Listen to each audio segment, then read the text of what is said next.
Ngayong Panginoon, kahapon ay tayo ay nagdiwang at isa tayo sa Catholic Cemetery at saka sa Municipal Cemetery. At ipinagdiwang natin ang kapistahan ng mga banal. Maaari yung ilan nating mga mahal sa buhay na namayapa na ay maraming maaari kasama na rin. Sa araw naman ay may pinagdarasal natin ang lahat ng namatay. Bakit natin pinagdarasal ang lahat ng mga namatay? Sabagat hindi pa naman sigurado ang lahat ng namatay na yun ay nakarating na bukod sa kaharian ng Diyos. Kaya nga bahagi yun. Sabi na natin, marami nagtatanong bakit tayo mga Katoliko ay tayo ipinagdarasal natin ng mga patay. Ay alam nyo kung tutusin, tamang-tama yan ngayon sa usapin ng alin ng katarungan. Ngayon ay binabanggit namin yung katarungan, lalo na yung mga alin, yung mga involved sa ghost project, at saka yung mga underdeveloped, yung mga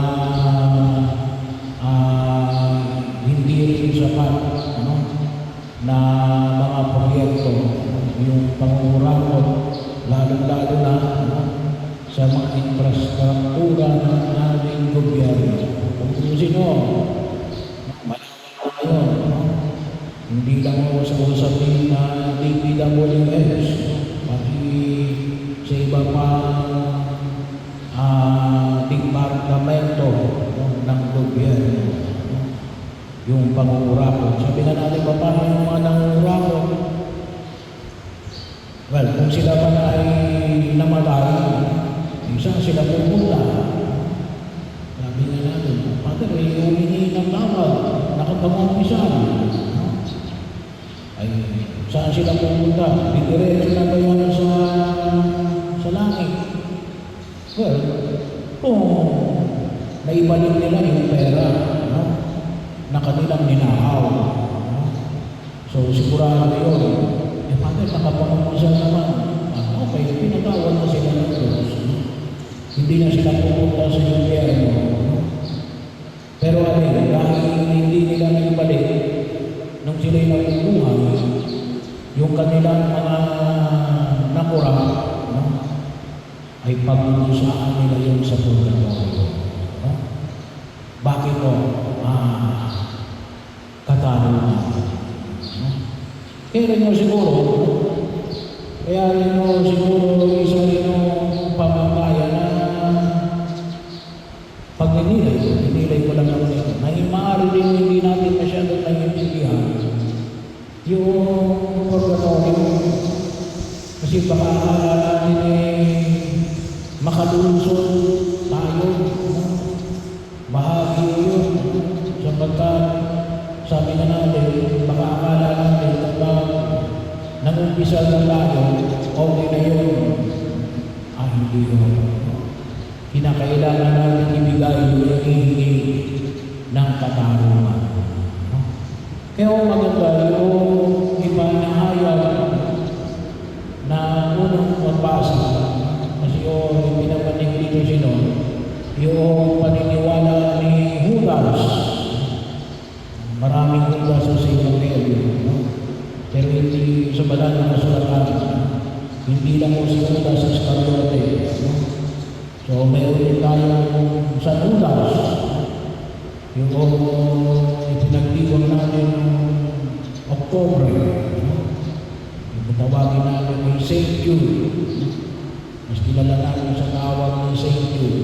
Pero si Judas, Macabeo, yan ipinamani ko sa unang pagbasa sa kalawang aklat ng Judas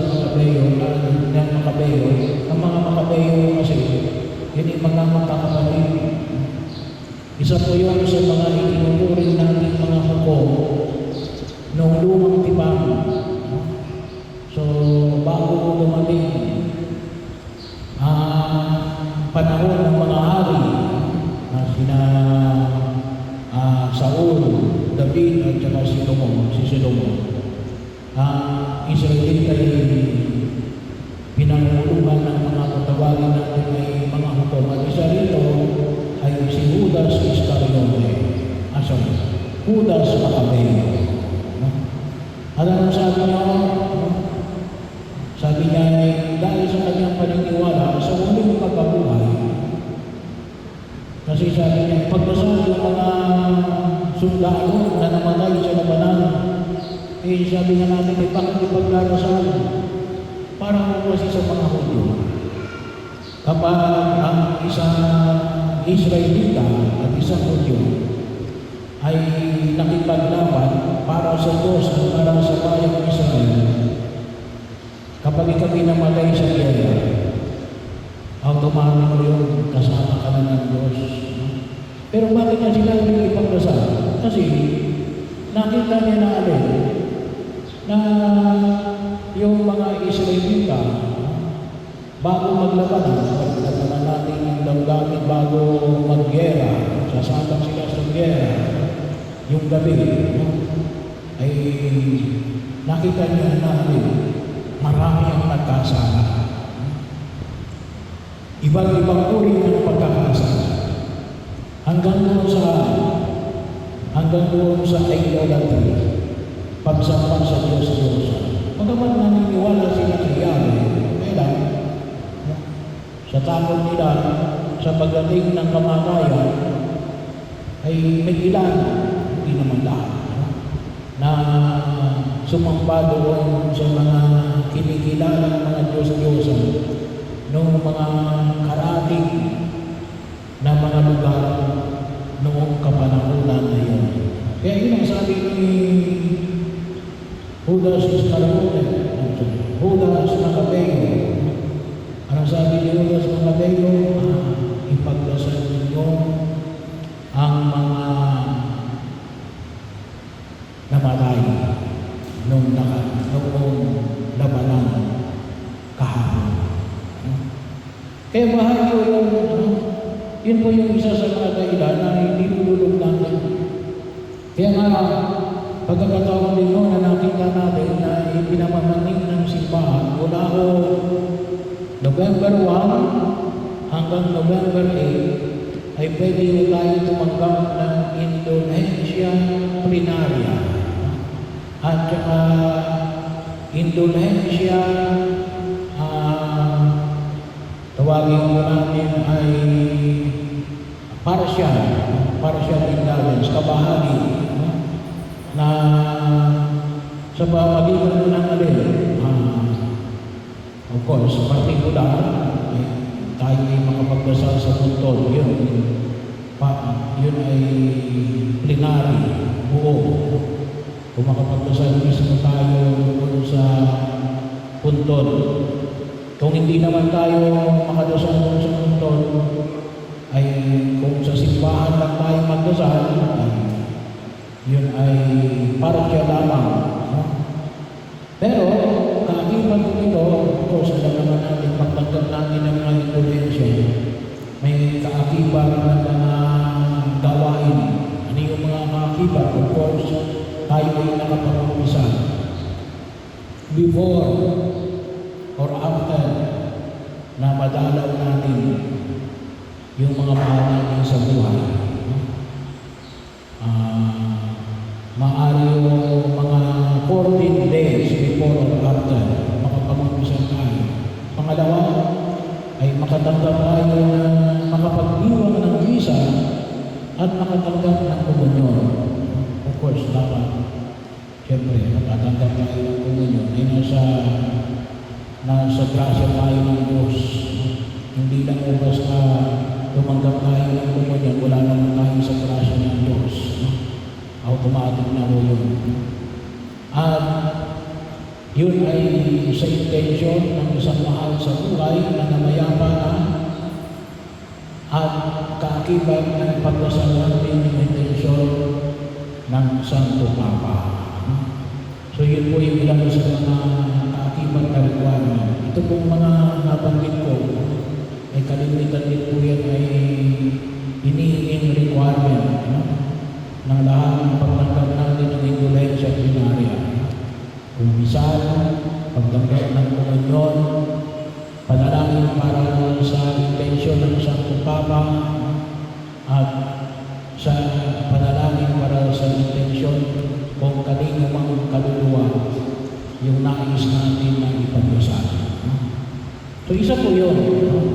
Para sa pamamagitan ng ating panalangin ay makatulong tayo na maibigay yung hinihingi ng katawan. Napakahalaga ho yun. Yung lumang salita na ginagamit natin ngayon ay para pagbabayad uli. Kaya lang ayaw ko gamitin yung salitang pagbabayad uli. Kasi kalimitan ng iba natin mga kapatid na hindi Katoliko, binabayaran yung wala yung kasalanan. Hindi yung pagkakatawad ng Diyos, pinatawad niya ng Diyos kasi sila'y nakapag-umpisa na hinihiling nila maibigay nila yung katawan.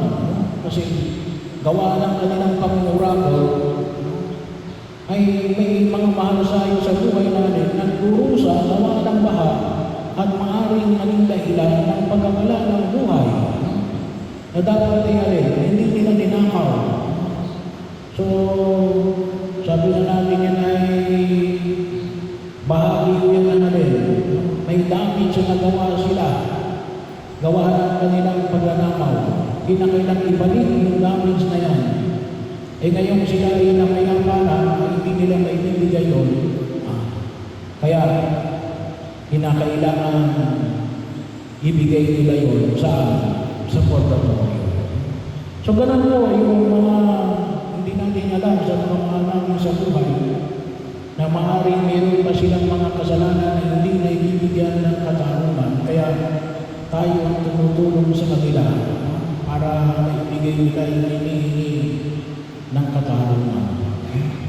Yun po ay isang napakalagang elemento na nawa ating tao natin.